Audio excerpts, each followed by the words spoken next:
Hey mate, Sophie, welcome to the second part of me getting ready /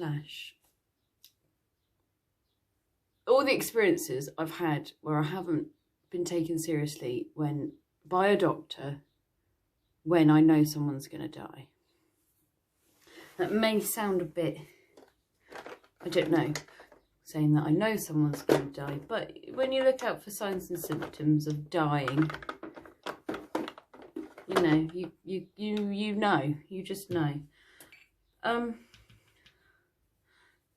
So I have worked in elderly care for 7 years.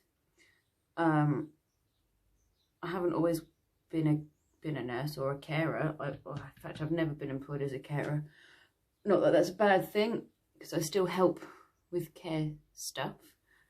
But I've got to know older people and how they are, what they look like, how they can act, and when they're not acting themselves,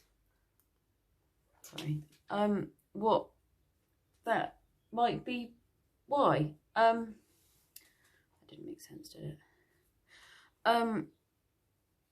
So yeah, I had a lot of experience with death when I was in my training, more so in my final placement, because that's where I ended up staying after, as it was medicine for older people, which I love old people. That is older people. That is my forte, as it were.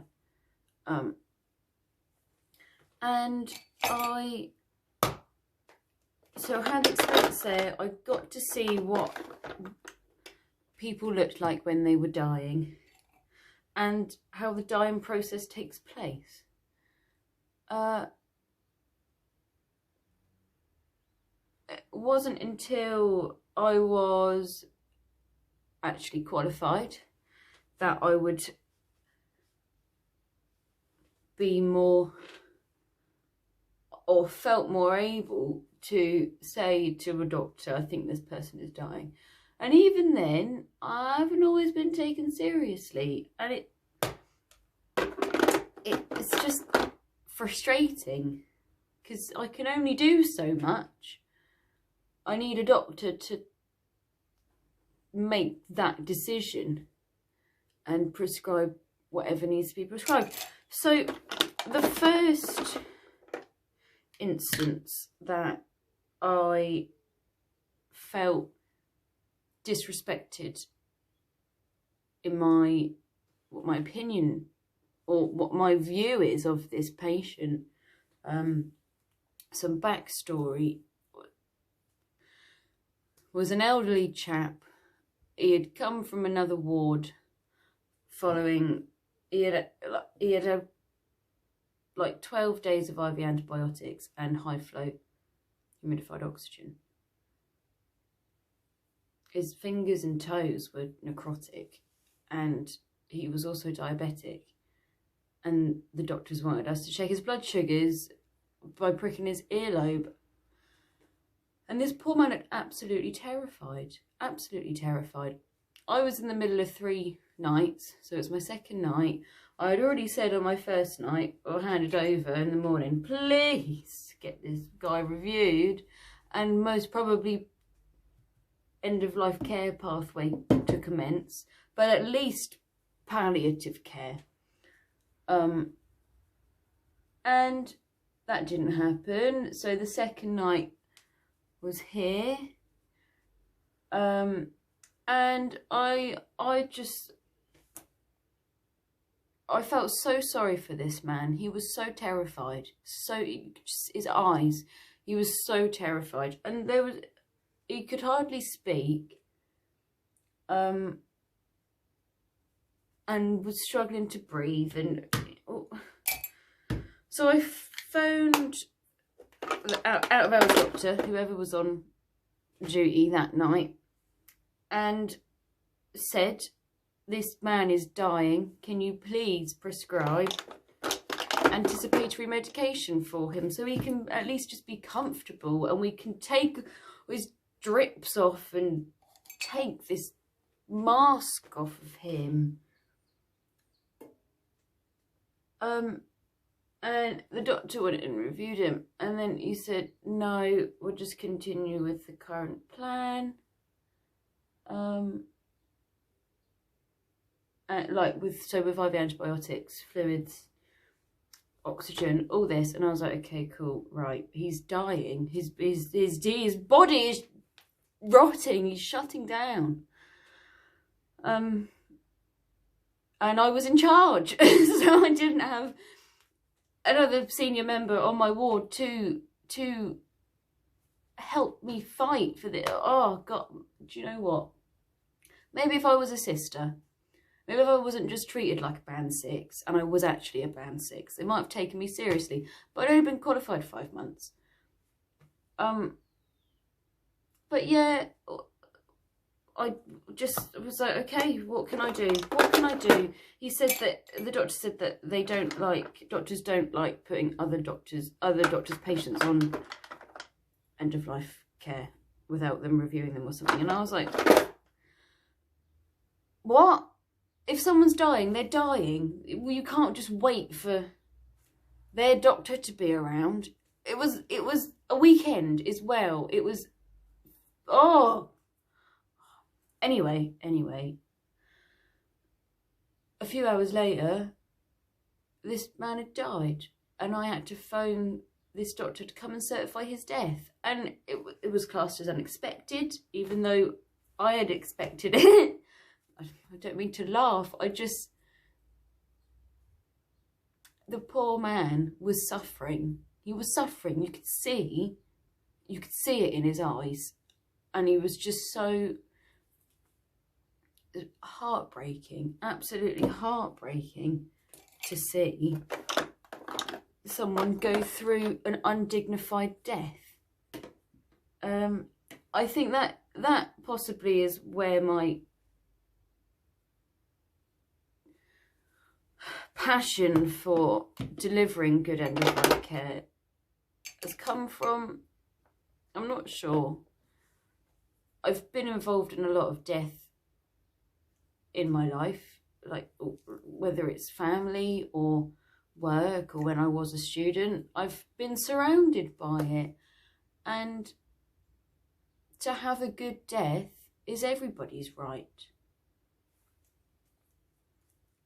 A good death, you know what I mean. A dignified death, a comfortable death, a peaceful death.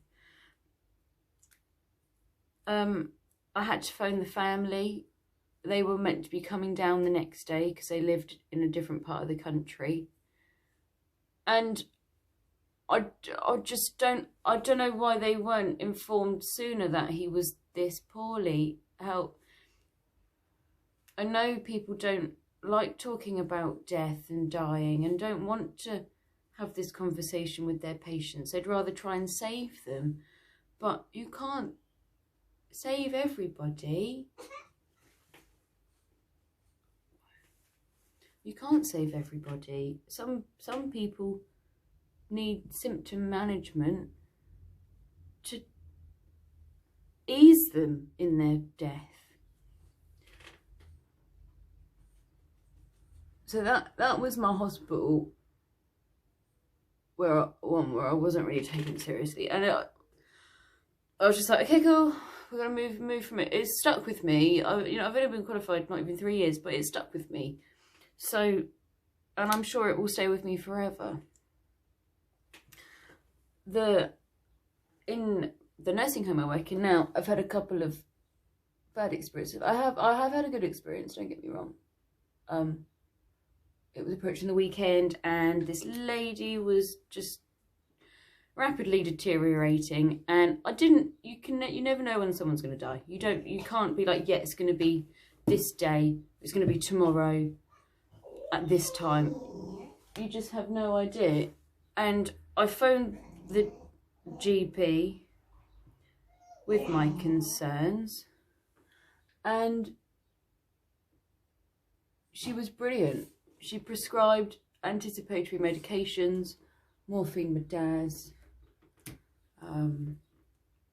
hyoscine, and we got it that night. the lady didn't die till the Monday, but it was the week, getting to the weekend. And she was brilliant, this GP, absolutely brilliant. The other experiences I've had, one lady who was most definitely reaching the end of her life. She wasn't imminently dying, she wasn't actively dying, but she was getting there. You know, she was appropriate for palliative care, not end of life care. It took me 2 weeks for her to be put on, and then she just died. Like, she had some medication, but she had been in excruciating pain for these 2 weeks. And I'm not in on the GP rounds, and the GPs don't always like to talk to you when they're busy with their clinics and stuff. So there's only so much I can write and email and document for them to pick up on it and address it. The most recent experience has been the past couple of days. Well, the past week, but even more so. Our chap, he has lost lots of weight in the recent months. He's been really not eating, not drinking, very lethargic most of the time, always in bed, never wants to get up anymore. Whoa! Which is fine, that's what he wants to do. Doesn't want to go to hospital for any active treatment. If he were to become poorly, he wants to stay where he is and receive end-of-life care there. Which is what I would want for all of my residents, if that is their wish. I phoned on Thursday because I was concerned that this man was going to deteriorate rapidly. He was sort of fluctuating between looking like he's going to die any minute to sitting up and having little spoons, obviously we're assisting, little spoons of thickened apple juice. He's end-stage Parkinson's, and it's only recently he's been suffering with dysphagia, and that will be his Parkinson's, I'm sure. The doctor said, okay, well, phone me tomorrow, and we'll talk about, and then because he might have an underlying, infection. Yeah, this man had no temperature. I dipped his urine. He had a catheter, so I got aspirated and got a sample. It was negative. No nitrates, no leukocytes. There was, however, lots and lots and lots and lots of ketones, and he was severely dehydrated. And that, I'm not surprised that was what was in his urine, or what his urine showed. Because he's in a state of starvation, and he has been for months. But yeah, I said I thought this man was dying, and he just was like, okay, we'll just see if it's an infection. And I'm like, okay, cool, that's fine. And then yesterday, I emailed over in the morning because I was like, I want some ACPs, please, because I'd rather have them in the building and not need them than need them and not have them in the building. And he wasn't in until the afternoon, and I'm like, okay, I've told you yesterday that I think this man is dying. You tell me you're in tomorrow. You could have told me you're in tomorrow afternoon, because there's a difference between being in tomorrow and being in tomorrow afternoon. I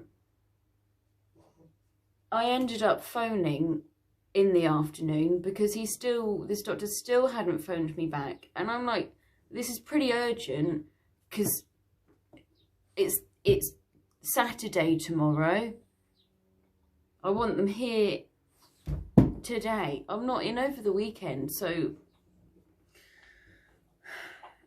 he phoned me back and ended up prescribing what I wanted, but in a very patronising way. And I'm like, I know what someone who looks like they're dying looks like. I know this. I know what the signs and symptoms are. Don't get me wrong, I can always learn more.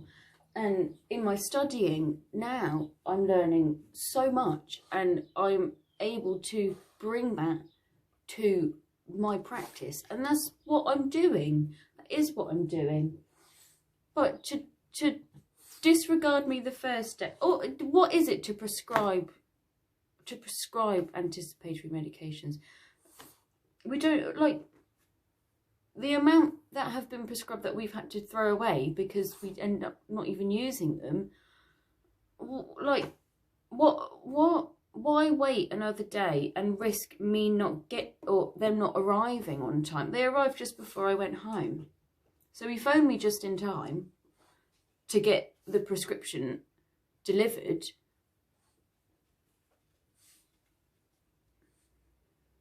It's more of a rant, isn't it, really? Then get rid of me. But, and I'm not saying this is all doctors. I'm not saying all my example of the lady GP who was fantastic and was like, okay, I'm just gonna prescribe it, and if you need it, you need it. If you don't, you don't. But at least you got it. That's the kind of mindset you need to be in when you're talking about end of life, because you don't know exactly when someone's going to die. They might be all right 1 minute, and then 2 hours later, they could be on their way out completely. And you want to make sure you have medication there to keep them settled, to keep them peaceful. They look like they're in pain, to get them out of that pain. And for the family's sake as well, the gent over the past few days, his family thought he was going to die. So, like, even before I said anything, his daughter had phoned the family to say, like, come and say your goodbyes. I did even say that to the doctor, and he was just like, oh, well, just wait until tomorrow. Wait until tomorrow afternoon at like 3:30 to phone me on a Friday. Sorry, I know doctors have other priorities and clinics and things that they are doing. But if a nurse is telling you that she thinks this person is actively dying, just please listen to them.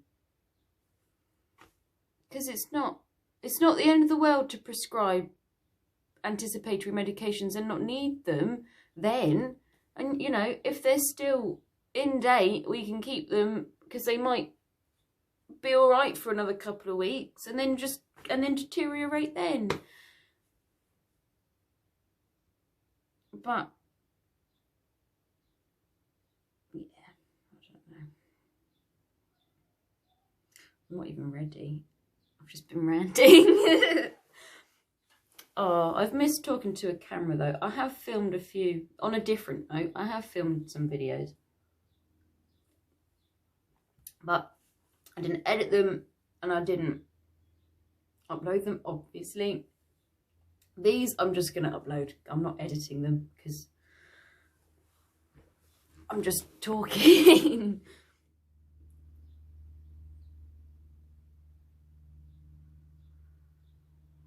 But yeah. If you've had any experiences with death that you're not happy about, or you are happy about, if it's been a good death, let me know. Because I want to see how much good and bad deaths there are out there. Well, it's not even bad. The deaths I've explained, they haven't all been bad, just the one. The others, they got the symptom management they needed, just not at the appropriate time. It could have been started a bit sooner. Especially when someone's in like chronic pain and breakthrough pain because they're already taking painkillers.